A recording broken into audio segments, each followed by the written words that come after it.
நடிகரும் இயக்குனருமான கே பாக்கியராஜ் அவர்கள் இன்னைக்கு உயிரிழந்ததை தொடர்ந்து அவரை பற்றின ஏகப்பட்ட செய்திகள் சோசியல் மீடியாவில் வெளிவந்த வண்ணம் இருக்கு.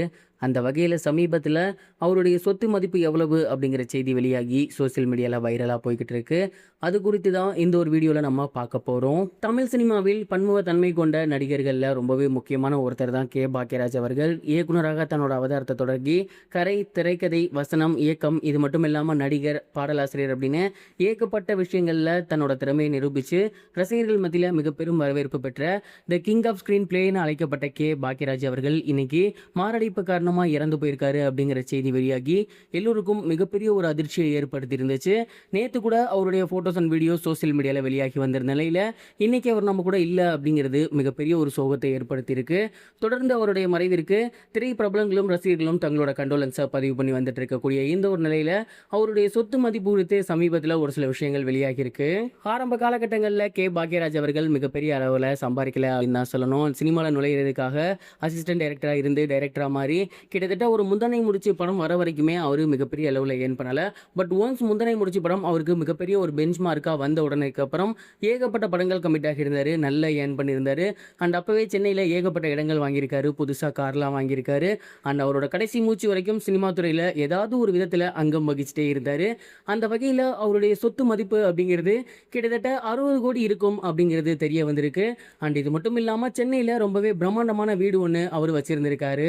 உண்மையை சொல்லணும் அப்படின்னா கே பாக்கியராஜ் அவர்கள்ட்ட இதை தாண்டிலும் இன்னும் அதிகமான சொத்துக்கள் அப்படிங்கிறது இருந்திருக்கணும். ஆனால் அவருடைய ஆசான் போலவே இவரும் அவர் வர காசில் மறுபடியும் சினிமாக்கே போடணும், வித்தியாசமான ஒரு முயற்சி நம்ம எடுக்கணும் அப்படின்னு சொல்லி மறுபடியும் அவர் சம்பாதிச்சதில் பாதி காசை சினிமாக்கே தான் போட்டிருக்காராமா.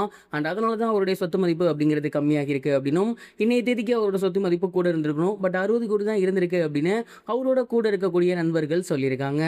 அதே போல் அவருடைய நீண்டகால நண்பியான சுபாஷினி மணிரத்னம் அவர்கள் ரொம்பவே எமோஷ்னலாக ஏகப்பட்ட விஷயங்களை பாக்கியராஜ் சார் பற்றி பகிர்ந்திருந்தார். கிட்டத்தட்ட ஒரு 50 ஆண்டு கால நட்பு அப்படின்னு தான் சொல்லணும். அவர் கூட ஒரு சில படங்கள் ஒர்க் பண்ணியிருக்கேன். அண்ட் அவர் கூட நான் நிறைய படங்கள் பேக் சைடு ஒர்க் பண்ணியிருக்கேன். அண்ட் அவர் ஒரு நல்ல திறமையான மனிதர் அப்படிங்கிறதுல எந்த ஒரு சந்தேகமே கிடையாது. அண்ட் அவர் இன்றைக்கி நம்ம கூட இல்லை அப்படிங்கிறது உண்மையிலே ஏற்றுக்க முடியல. சொல்லப்போனால் நானு சார்லாம் நேற்று தான் குஷ்பு அவர்களோட பொண்ணு கல்யாணத்துக்கு போயிருந்தோம். அண்ட் ரொம்ப சந்தோஷமாக அங்கே சிரித்து பேசிகிட்டு இருந்தோம், பழைய விஷயங்கள் எல்லாத்தையுமே பேசிகிட்டு இருந்தோம். நாங்களாம் நேற்று தான் வந்தோம், பட் சார் அன்னைக்கு ஈவினிங்கே வீட்டுக்கு வந்துட்டாரு. ஆனால் நேற்று சிரித்து பேசின மனுஷன் இன்றைக்கி நம்ம கூட இல்லை அப்படிங்கும்போது உண்மையிலேயே என்ன சொல்கிறது அப்படிங்கிறது எனக்கு தெரியலை. அவர் இழந்து வரும் அவங்களோட குடும்பத்தாருக்கும் நண்பர்களுக்கும் என்னோட ஆழ்ந்த அனுதாபங்கள் அப்படிங்கிற மாதிரி ரொம்பவே எமோஷ்னலாக சுபாஷினி மணிரத்னம் அவர்கள் ஷேர் பண்ணியிருந்தாங்க. பாக்கியராஜ் சார் பற்றி சுபாஷினி மேம் ஷேர் பண்ணியிருந்த இந்த ஒரு விஷயம் சோசியல் மீடியாவில் ரொம்பவே வைரலாக போய்கிட்டு இருக்கு. அண்ட் பாக்கியராஜ் சாரோட மரணம் குறித்து நீங்கள் என்ன நினைக்கிறீங்க அப்படிங்கிறத மறக்காமல் கமெண்ட் பாக்ஸில் ஷேர் பண்ணுங்கள்.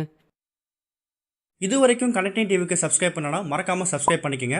உடனடி அப்டேட்ஸ் பெறுவதற்கு நோட்டிஃபிகேஷன் பெல்லையும் கிளிக் பண்ணிக்கங்க.